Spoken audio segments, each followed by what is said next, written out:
Ida. Hai, aku Tia. Hai, aku Iva. Ini video roleplay kami.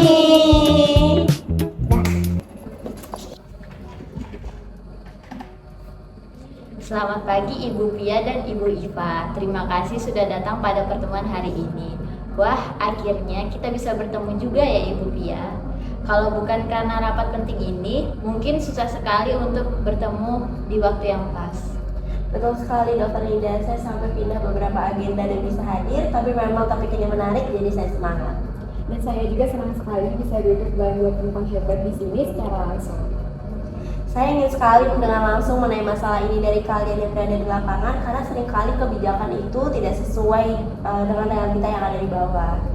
Nah, itu dia Ibu. Makanya kami datang bukan hanya untuk menyampaikan masalah, tetapi juga membawa data dan solusi yang kami temukan di lapangan. Baik, jadi hari ini kami ingin menyampaikan hasil advokasi lapangan terkait meningkatnya resistensi antibiotik penggunaan obat tanpa resep dokter, terutama di wilayah-wilayah rural.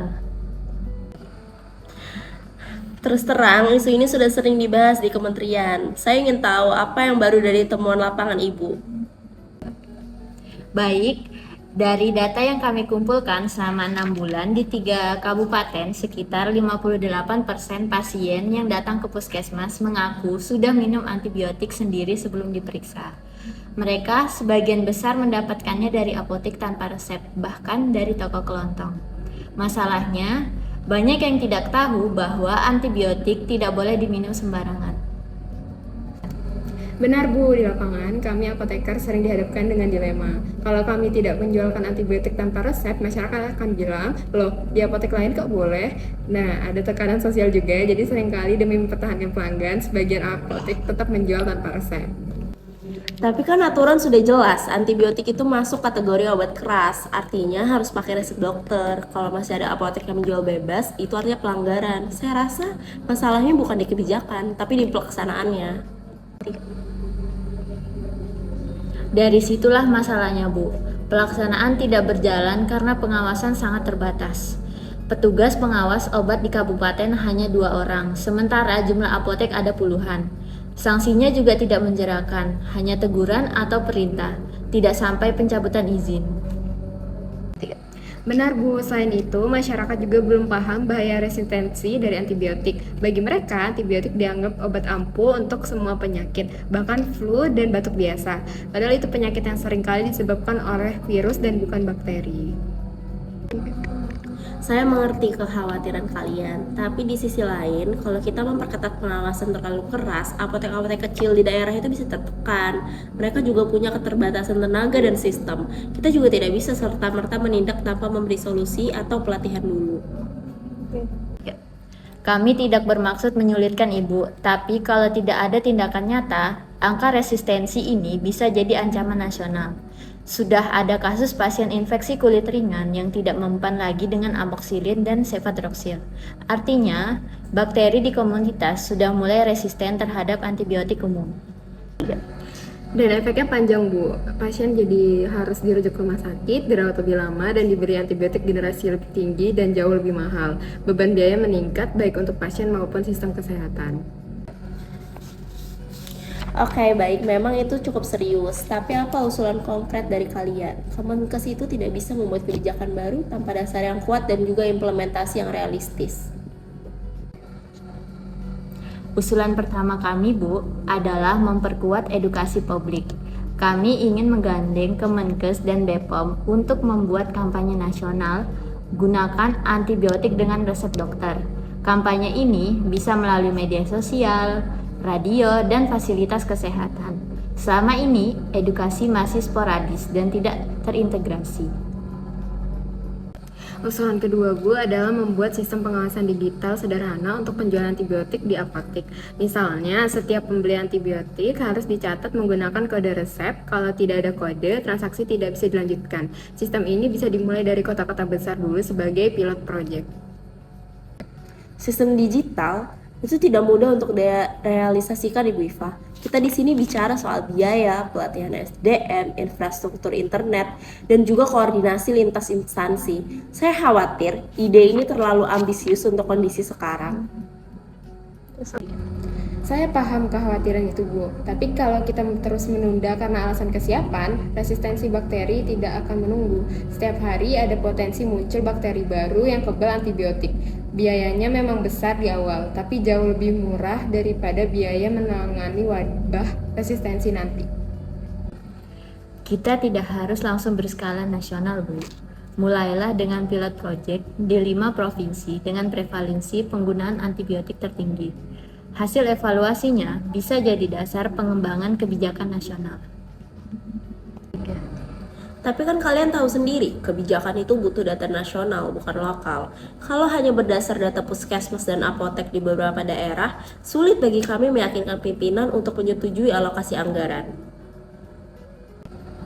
Kami siap, Bu, untuk membantu mengumpulkan dana tambahan.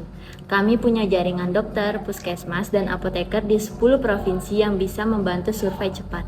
Yang kami butuh hanya surat dukungan resmi dari Kemenkes agar hasilnya diakui. Dan mungkin, Bu, kami juga butuh kolaborasi langsung dengan BPOM. Selama ini BPOM hanya fokus pada pengawasan obat ilegal, padahal penjualan antibiotik tanpa resep juga bentuk pelanggaran yang berdampak besar. Baik, saya mulai melihat arah yang jelas, tapi saya tetap harus realistis. Kita tidak bisa mengandalkan advokasi moral saja. Perlu mekanisme yang bisa berjalan tanpa tergantung pada kesadaran individu. Betul, Bu. Karena itu, selain edukasi, kami juga usulkan revisi aturan internal tentang sanksi untuk apotek yang menjual antibiotik tanpa resep. Misalnya, denda administratif atau pembekuan izin sementara. Langkah kecil tapi bisa memberi efek jera. Dan di sisi lain, kami ingin ada insentif juga, Bu. Apotek yang patuh bisa diberi sertifikat atau penghargaan dari BPOM. Dengan begitu, ada motivasi positif juga, bukan hanya hukuman. Pendekatan reward and punishment ya, menarik juga. Kalian tampaknya sudah berpikir cukup jauh ya. Baik begini, saya nggak bisa langsung menjanjikan perubahan kebijakan hari ini, tapi saya akan bantu mengangkat isu ini ke rapat koordinasi dengan BPOM minggu depan. Namun saya butuh laporan tertulis, lengkap dengan data, usulan teknis, dan juga contoh penerapan pilot project yang kalian maksud. Terima kasih banyak Ibu Pia. Kami akan siapkan laporan itu dalam waktu 1 minggu. Kami percaya dengan dukungan kementerian, advokasi ini bisa berdampak nyata. Kami juga siap untuk menjadi bagian dari tim teknis Ibu. Kami ingin memastikan kebijakan yang dibuat nanti bisa diterapkan di lapangan dengan baik. Baik, saya akui, awalnya saya ragu karena banyak usulan advokasi itu sering berhenti di konsep. Tapi saya lihat kalian datang dengan data dan juga solusi yang konkret. Saya akan usahakan bantu semampu saya agar ini tidak berhenti di meja rapat. Terima kasih Ibu Pia, ini langkah awal yang penting. Kalau tidak bertindak sekarang, bisa jadi 10 tahun lagi kita akan kehilangan senjata utama kita yaitu antibiotik. Dan itu bukan cuma soal kesehatan, tapi juga keamanan nasional, Bu. Kalau resistensi makin parah, infeksi biasa bisa jadi mematikan. Kita tidak bisa biarkan hal itu terjadi. Baik, saya setuju. Kalau gitu, mari kita mulai dengan komitmen kecil hari ini. Kita lanjutkan dengan koordinasi teknis minggu depan. Terima kasih atas dedikasi dan juga keberanian kalian untuk membawa isu ini ke meja kami. Baik, terima kasih Ibu Pia telah meluangkan waktunya untuk advokasi kami. Terima kasih Ibu telah meluangkan waktunya. Saya senang sekali diskusi kali ini benar-benar menghasilkan sesuatu yang konkret. Betul Iva, perubahan besar dimulai dari ruang kecil ini. Dan juga saya bangga sama kalian, teruslah bersuara dan membawa data. Negeri ini butuh tenaga kesehatan muda yang lebih berani.